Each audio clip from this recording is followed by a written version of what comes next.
ഡിവൈഎഫ്ഐക്കാരെ പറപ്പിച്ചുകൊണ്ടായിരുന്നു ഷാഫി എത്തിയത്. ഷാഫിക്ക് പച്ചക്കൊടി വീശുകയാണ് മാത്യു കുഴൽനാടൻ. നടുറോഡിൽ നിർത്തിപ്പൊരിക്കുകയായിരുന്നു ഷാഫി. സിപിഐഎമ്മിന്റെ ഗുണ്ടകൾ ഷാഫിയെ തടഞ്ഞതിൽ കോൺഫറൻസ് വലിയ പരിപാടിയെ നടത്താൻ സാധിച്ചു എന്നാണ് മാത്യു കുഴൽനാടൻ പറയുന്നത്. കാരണം ഡിവൈഎഫ്ഐക്കാർ ഷാഫിയെ തടഞ്ഞതോടെ ഷാഫി വലിയ ഗ്രാഫിലേക്ക് ഉയർന്നു. അടിച്ചൊതുക്കാൻ വന്നവരെ കാറ്റിലായിരുന്നു ഷാഫി പറത്തിയത്. ഷാഫിക്ക് കൈയടിച്ചുകൊണ്ട് സിപിഎമ്മിന്റെ ഡിവൈഎഫിനെ ഉപയോഗിച്ച് കെട്ടിപ്പൊക്കിയ വേലി പൊളിക്കുകയാണ് കുഴൽനാടൻ. ആ വീഡിയോ ദൃശ്യങ്ങളിലേക്ക് പോകാം.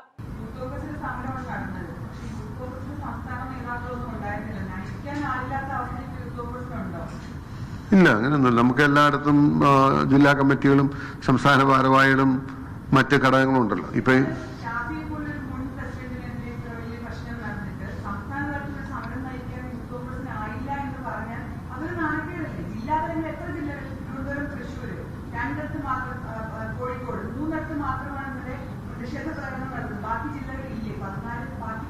അല്ലല്ല, അത് നിങ്ങൾ വേണ്ടത്ര മനസ്സിലാക്കാതെ. കാരണം ഷാഫിക്കെതിരായിട്ടുള്ള ഇന്നലെ ഡിവൈഎഫ്ഐയുടെയും സിപിഎമ്മിന്റെയും അങ്ങേയറ്റം ജനാധിപത്യ വിരുദ്ധമായ സമീപനത്തിനെതിരെ പ്രതികരിച്ചത് യൂത്ത് കോൺഗ്രസ് അല്ല. അത് യൂത്ത് കോൺഗ്രസ് പലയിടത്തും മുമ്പിൽ നിന്നു. കോൺഗ്രസിന്റെ പ്രതികരണം, മഹിളാ കോൺഗ്രസ് പൊതുവായി പാർട്ടിയുടെ പ്രതിഷേധമാണ്. ഈവൻ മൂവാറ്റുപുഴ ഞങ്ങൾ അതിന്റെ ജാഥ നടത്തിയിരുന്നു. എറണാകുളത്ത് പ്രതിഷേധം നടന്നിരുന്നു. പലയിടത്തും പലതായിട്ട് പല ഘടകങ്ങളായിട്ടാണ് നടന്നത്. സ്വാഭാവികമായി പെട്ടെന്നുണ്ടായ ഈവനിങ്ങിലുണ്ടായ ഒരു സംഭവമാണ്.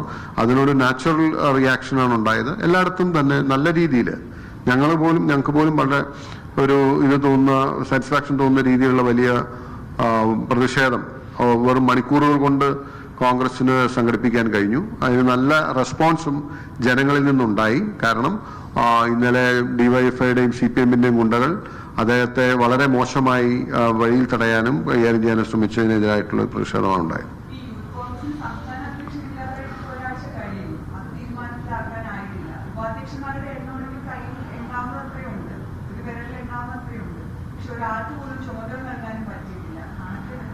ഇല്ലില്ല, അതിന്റെ സമയം ഉറവുകൾ നടക്കും.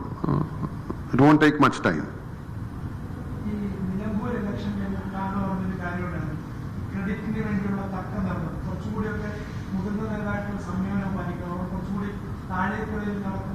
വികാരങ്ങൾ മനസ്സിലാക്കുന്നവർക്കാണ് തോന്നടിച്ചു പറഞ്ഞതാണ്. ഈ യുവ നേതാക്കളും അതുപോലെ തന്നെ പുതിയ കാലത്താണെങ്കിൽ പോലും കുറച്ചുകൂടിയൊക്കെ അവരുടെ ഒരു പബ്ലിക് ലൈഫിൽ കുറച്ചുകൂടിയൊക്കെ ഒരു പ്യൂരിറ്റി കീപ്പ് ചെയ്യേണ്ട സമയത്ത് അതല്ലേ ഇത്തരം സംഭവങ്ങൾ നമ്മളോട് പറഞ്ഞു വെക്കുന്നത്.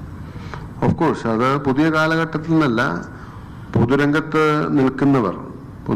നിൽക്കുന്നവരുടെ ഏറ്റവും വലിയ സ്ട്രെങ്ത് എന്ന് പറയുന്നത് ഞാൻ മനസ്സിലാക്കുന്നത് ധാർമ്മികമായ സ്ട്രെങ്താണ്. മോറൽ കറേജും മോറൽ സ്ട്രെങ്തുമാണ് ഏതൊരു പൊളിറ്റീഷ്യനെ സംബന്ധിച്ച്, ഏതൊരു പബ്ലിക് പേഴ്സണെ സംബന്ധിച്ചും അവരുടെ കരുത്തെന്ന് പറയുന്നു. ഇപ്പൊ ഒരുപക്ഷെ എണ്ണം കൊണ്ടോ അല്ലെങ്കിൽ വലിപ്പം കൊണ്ടോ അല്ലെങ്കിൽ അനുയായികളെ കൊണ്ടോ മാത്രം ഒരു നേതാവിന്റെ വലിപ്പം കൗണ്ട് ചെയ്യാൻ പറ്റില്ല. ഇറ്റ് ഇസ് ഓഫ് കോഴ്സ് ഒരാളുടെ ധാർമ്മികമായിട്ടുള്ള മേധാശക്തിയാണ് ധാർമ്മികത. അല്ലെങ്കിൽ ഒരു പൊളിറ്റിക്കൽ ഇതിനേക്കാളും പബ്ലിക് ലൈഫിൽ ഇമ്പോർട്ടൻ്റ് എന്ന് പറയുന്നത് ആ ഒരു മോറൽ കറേജ് തന്നെയാണ്. അതിന് താങ്കൾ പറഞ്ഞ മാതിരി എല്ലാവരും ആ ഒരു ഹൈ മോറൽ ഗ്രൗണ്ട് മെയിൻറ്റെയിൻ ചെയ്യണം എന്നുള്ള അഭിപ്രായം തന്നെയാണ് എനിക്കുള്ളത്.